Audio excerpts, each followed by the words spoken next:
It's Bags here with a quick character breakdown episode. So you may have noticed in your inbox Scopely sending a message recently saying that Annie would be now available in the supply depot. So I figured, seeing as I have Annie, it's a perfect time to discuss that card. Now, price-wise, in the depot, she can be pretty tempting. She comes in as high as 40,000 depot points and can be as cheap on extreme sale as 28,500 depot points. So, as far as depot points go for 5-star cards, she is crazy cheap. Now, that's really all well and good, and if you have a team that is already very strong and are in need of a medium item dropper, then she can be, a pretty good option as far as being able to not have to spend coins to get her. Now,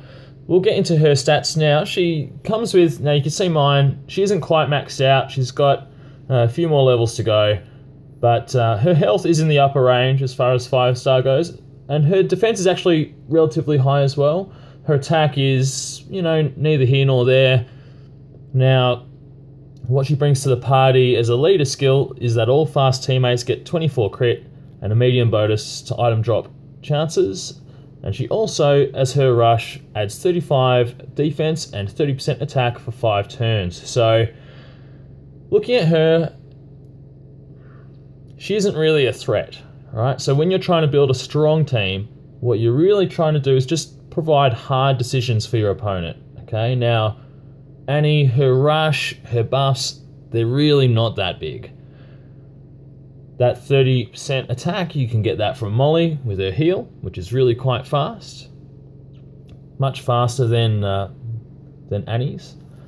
And, this little defense buff, yes, it is something and it can be useful in some situations, but really, in a raid, that's not going to be the difference maker. The difference maker is going to be having a character who can dish out the pain and stop the damage before it even arrives. Okay, now, one really important thing to note, adding to this, outside of the context of raiding and all that other stuff, is the fact that she is an item drop character, and she is, at her highest cost, 15,000 depot points less than you'll have to pay for Ezekiel, who is also a medium item drop chance. So if you're just exclusively looking for a medium item drop chance, and your team is already running really efficiently with great characters and not really needing improvement, then there's really no reason to get her. There's no reason not to get her, really, if you don't have a medium item dropper. There are way better medium item droppers out there who can actually do something in a raid, like the 5-star body armor Jesus, the Alicia, she's the one with the tan trench coat who fully heals one character and does some pretty heavy damage to up to 3 or possibly 2 enemies.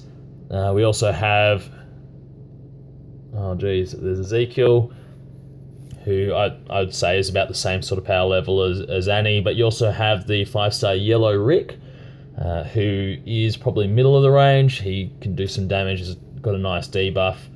Now, obviously, behind all those, she is definitely an inferior card, but if you're just comparing her to Ezekiel, they both bring very similar sort of traits to the board, and but she can do it for a lot less. So if that's what you're looking for, she could be quite good.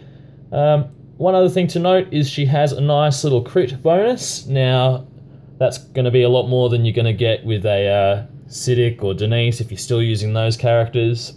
And so when it comes to trying to farm those really difficult levels for great gear, you can build a yellow team around her.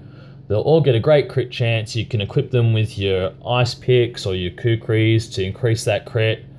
And really, you're going to have your crit sorted, which is going to help you blast through those walker levels without any issues at all.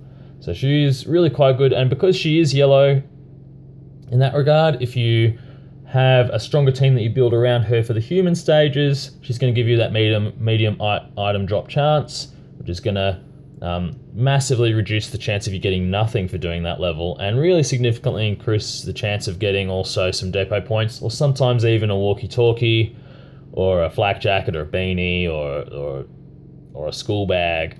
So yeah, look, she has her uses. As far as war and raiding goes, not good at all.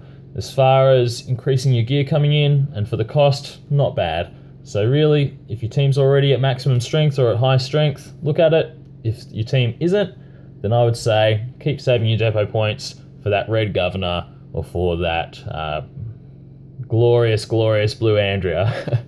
Anyway, this is just my opinions, obviously, on the Annie card. If you have some different views on it, or you've had some great experience using her or coming against her, then I'd really say, please, comment, let me know what you think. Tell me if I'm massively wrong. Tell me if I've hit the nail on the head, or if you're thinking about getting the card as well. If you want to, subscribe. You don't have to. Like the video if you like it. Don't like it if you don't like it. I'm still on the fence about making more of these. Anyway, let me know if you'd like to see some more. Anyway, that is the end of my little banter on Annie. I hope this is useful to you if you're considering getting her. All the best. Bags out.